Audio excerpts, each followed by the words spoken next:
My mom texted me, "Don't expect anyone to come on my wedding day." I thought she was being dramatic until I saw the family group photo. Every single person I loved was there, except me. That was the day I learned what betrayal really looks like, and I promised I'd make them all regret it. My name's Ryan Foster, 29 years old, and on the day I was supposed to marry the love of my life, my mom sent me a text that burned into my brain forever. Don't expect anyone to come.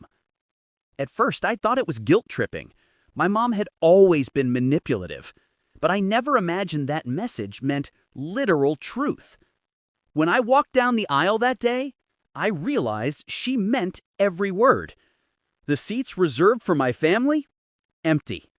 No mom, no dad, no sister, no cousins. Just my fiancé, her family, and silence. That was the moment I knew I wasn't part of my family anymore. But I also knew something else. They would regret it. Growing up, my mom always favored my sister, Emily. She was the golden child, pretty, smart, always the center of attention. I was the quiet one, the one who stayed out of trouble, got decent grades, but never seemed to impress her. Whenever I achieved something, scholarship, promotion, anything, Mom would say, "That's nice, but have you seen what Emily did?" My dad wasn't much better, passive, always avoiding conflict. So when I got engaged to Clara, a woman they didn't approve of because she came from a simple background, I knew things might get awkward. But I never thought they'd go this far. Our wedding was supposed to be small, just family and close friends. Clara's parents adored me, and they put so much effort into making it special. A week before the wedding, I texted my mom the details again. Venue, time, everything. She didn't reply. 2 days before, my sister Emily posted on Facebook, "Can't wait for the real celebration next weekend. Family first." I had no idea what that meant. Then came the wedding day. Clara walked down the aisle, glowing. But when I looked out at the seats behind her, empty. My best man, my colleagues, even Clara's aunt noticed the silence. I tried to stay strong for her, but when we got to the reception and still no one from my side showed up, I excused myself, stepped outside, and checked my phone. That's when I saw it. A notification, a Facebook tag. It was a photo. My mom, my dad, Emily, my cousins, my aunts, all of them at a massive family dinner. Balloons, cake, champagne. Caption, "So happy to celebrate Emily and Jason's engagement tonight. Family means everything." On my wedding night. I stood in the parking lot in my tux, rain starting to fall, staring at that photo, realizing my whole family had chosen my sister's engagement party over my wedding. They didn't even text me that night. The next morning, Mom finally messaged, "Don't make this about you. Emily's news was important. You can always do another ceremony later." That was the moment something inside me broke. I blocked her number, blocked all of them.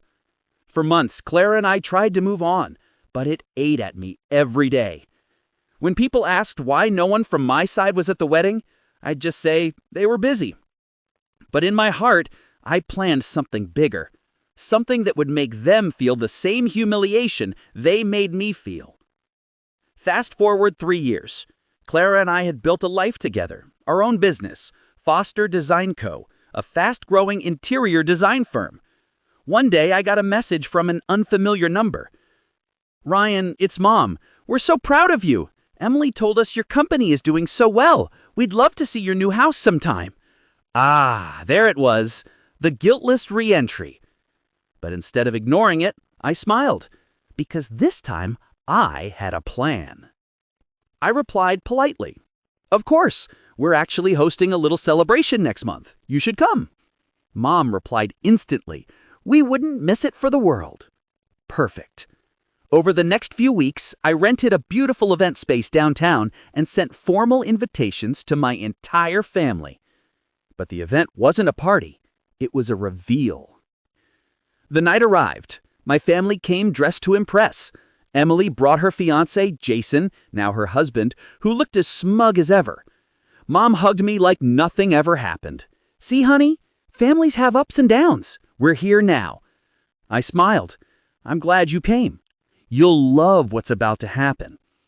When everyone was seated, the lights dimmed. A slideshow began on the big screen. The first photo was of me and Clara on our wedding day, standing alone. Then came the caption, "The day my family chose another celebration." Then came screenshots. My mom's text, "Don't expect anyone to come." Emily's engagement post from that same night. The room went silent. Then a final slide. Family isn't blood. It's love, loyalty, and presence. And the next moment, Clara walked onto the stage and announced that we're adopting 2 amazing kids next month, and this celebration is for them, our new family. Everyone clapped, except my parents. Emily's face was red. "You invited us here to humiliate us?" I looked straight at her. "No, I invited you to see what real family looks like." Mom tried to speak, but Clara gently interrupted. "You weren't there when we needed you, but we're okay, because we learned to build our own family." They left the hall in silence. After that night, word spread fast. My parents were embarrassed. Every relative who saw that slideshow started asking questions. Emily tried to paint me as petty, but screenshots don't lie. They reached out weeks later, apologies, long messages about moving on. I didn't respond. Clara and I adopted our 2 kids, Noah and Ava, and moved to a new city. It's been 2 years since. Every now and then I still get a message from Mom on Christmas or birthdays. Always the same. "We miss you." I never reply. Because the truth is, I don't miss them. I miss the illusion of family I once thought I had. They didn't come to my wedding, but I made sure they got front row seats to what real love looks like. Sometimes revenge isn't shouting. It's living the life they swore you'd never have without them.